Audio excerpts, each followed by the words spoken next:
IBC, Dale 433 here to do a sort of impromptu recent finds video. So on Friday I went to look at someone's collection. So I kind of spoke to them at boot sale, did my normal thing. Have you got any records? Oh yeah, I got loads at home, loads of them, hundreds. So took their number, phoned them up during the week, went down there on Friday because I had the day off. And yeah, so on the phone he kind of said, oh yeah, I've got some Stones, I've got some Beatles, oh I've got a complete collection probably of Cliff Richard, okay, and a load of box sets, okay. So I was kind of like, not sure what I'm going to find. And when I got there, it was probably what I expected to find.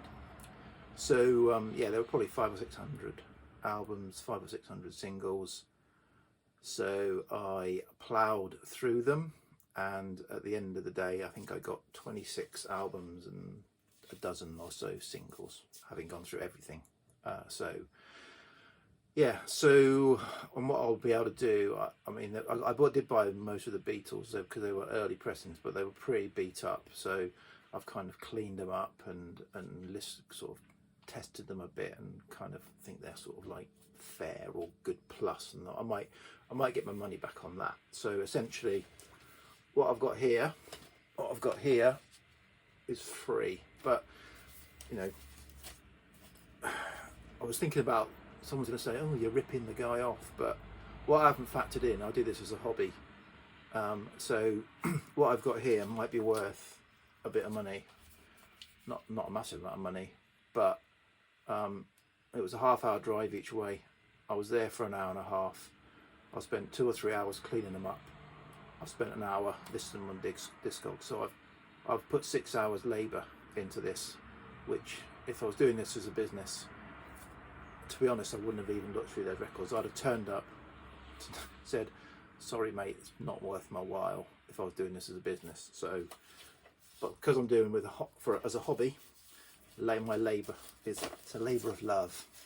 So anyway, just in case I get some messages about ripping some old guy off of his records, you know, if he wanted to do the same, invest his time, clean them all up, know what he was doing, spend 30 years into music, then he could have done. Right, so I wasted far too much time on that. I probably invited more comments than I would have got. So yeah, let's start with the singles. So this is a Stone single I didn't have, Not Fade Away, so yeah, to pick that up. An early sort of Atlantic, Percy Sledge, When a Man Loves a Woman. I should do this way, I don't know which way around to do it. When a Man Loves a Woman, yeah, really good bass on that. I mean, all these are, a lot of singles, they weren't in sleeves in big stacks, you know, and so they've all been scuffed up over the years, or you know, left there. So these are VG, you know. There were quite a lot of other kind of reasonable, you know, singles, but they were in terrible condition, so I didn't even bother with them. These ones looked in okay condition, and they're all sort of VG. So what we got? Jimi Hendrix Experience, Purple Haze, backed with 51st Anniversary, and Jimi Hendrix Wind Cries Mary, backed with Highway Child. So that was good to find. And one of my favourite Supremes songs, Stoned Love. This was quite a nice find. So a little Downliners Sect, isn't it? Yeah, Downliners Sect, Little Egypt and Sect Appeal. So this is kind of UK garage beat. The B-side's probably better. Sect Appeal, it's pretty good. Shangri-La's Leader of the Pack, that's a bit beat. I think I've got another copy somewhere else. Animals Song I didn't have. I'm Crying, backed with Take It Easy, so 64, early Animals. Artist I like, I must do a video on him at some point. Georgie Fame, Seventh Son, backed with Fully Booked. So 60s Marianne Faithfull, so that kind of ethereal, hippy dippy, but yeah, very melancholy. This Little Bird, backed with Morning Sun. good stuff. And then finally, something I didn't really need, Colin Blunstone, Say You Don't Mind and Let Me Come Closer, 2 tracks from his 1 Year album.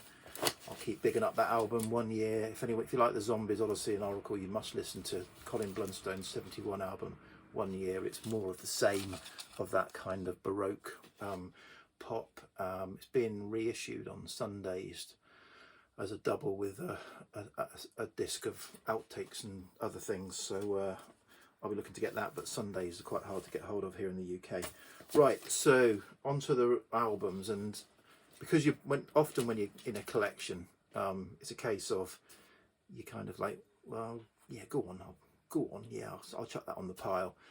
So I did have about 40 or 50 albums on the pile, but then he kind of wanted quite a lot of money, more than those, the sort of other 20 or 30 kind of, yeah, go on, we'll give that a listen, but then probably take it to the charity shop or put it in the car boot sale.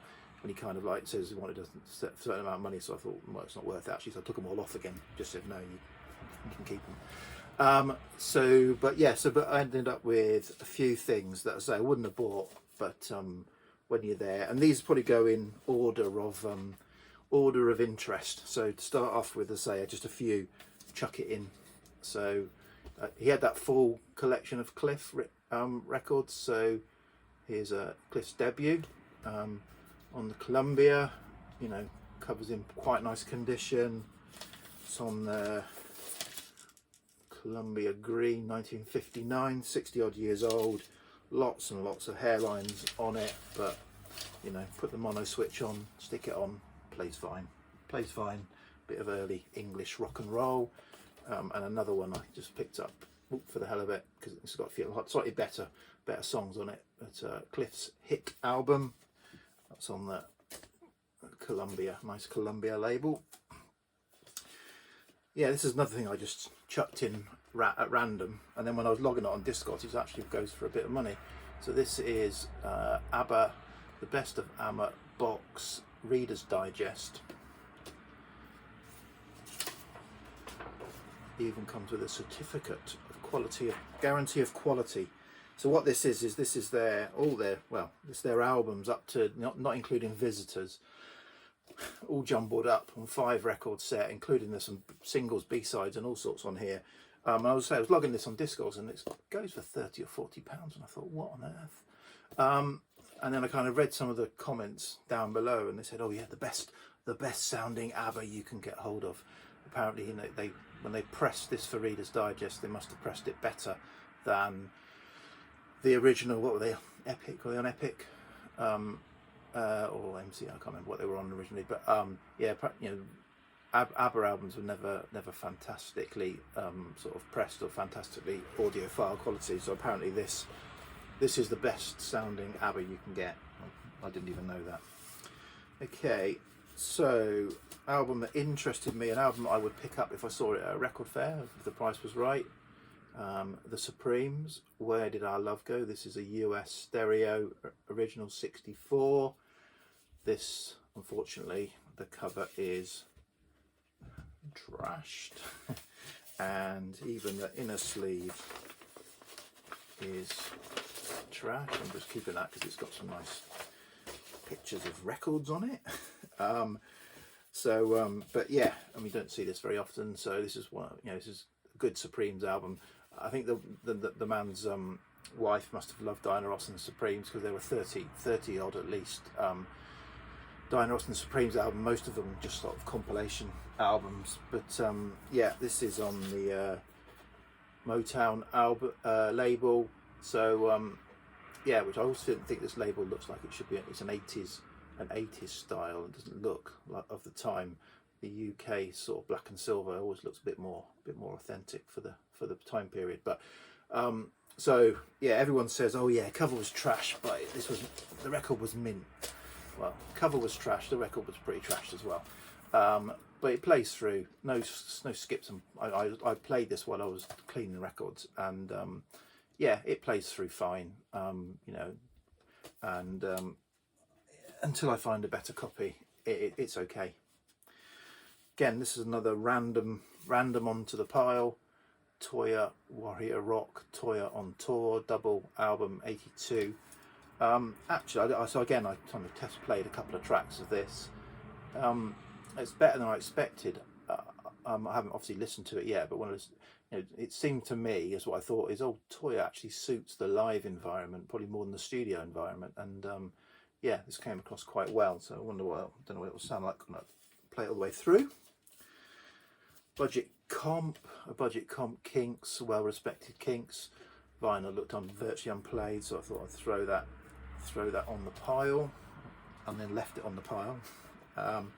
This is not bad. So say we're getting what we got 4 left. So say they're getting slightly better. So Rolling Stones, Big Hits, High Tide and Green Grass. I've got a copy of this, but I've got to later press this. This is you know, with the booklet on the inside is you know, mono Decca unbox mono. So hopefully it will sound better than what I've got. And this Trogs, Best of the Trogs, just look really clean.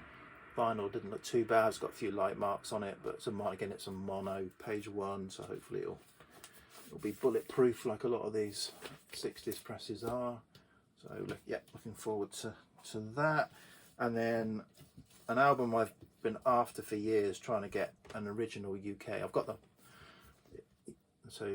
Aftermath, 66. I was born in 66, so this is probably in my top 5 Stones albums.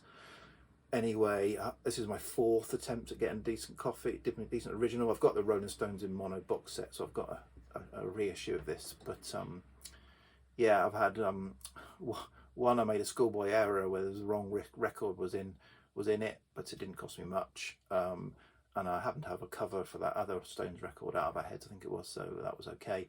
This then I've had 2 that have had skips that I can't fix on. So, and then this looked okay. You know, it was not pristine by any stretch. But then after I cleaned it, I did notice a little gouge that I hadn't spotted on it. It doesn't skip or stick, luckily, because that's what I don't like. It just pops for a few revolutions, maybe 5 or 10 pops. So it'll do for now.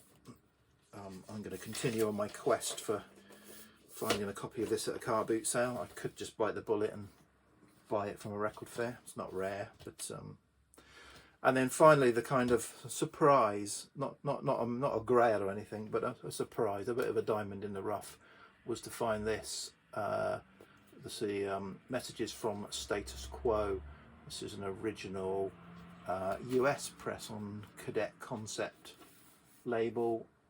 Yeah, it looked really clean, so I think maybe this was something that they bought and thought, blimey, what's all that rubbish, I'm not going to play that again. But yeah, so I was happy to find this. It's got a small drill hole that goes through the record label as well, but doesn't affect obviously the vinyl. So yeah, interesting to find this. So yes, so there's always, I've done a number of these digging through collections of lots and lots of records that I have very little interest, that have gone past, I think it's pre Beatles, all of that kind of, Jim Reeves, Mantovani and all that kind of stuff. There's just tons of it, and you think you're never going to find anything, but then something surprising will come out of it. So not earth-shattering, but surprising. Okay, I'll stop waffling there. So yeah, I've got another collection to look at the end of next month. It sounds more promising when I've spoken to the guy on the phone, so we'll see what that reveals. And I've got another one, a very small. I went to see somebody and bought the pile of records, a lot of punk stuff that I'll do a video on at some time. But that one I won't get my money back, because most of the stuff that I bought I'm keeping, and I paid him a decent price for it. But anyway, hell. Cheers, bye.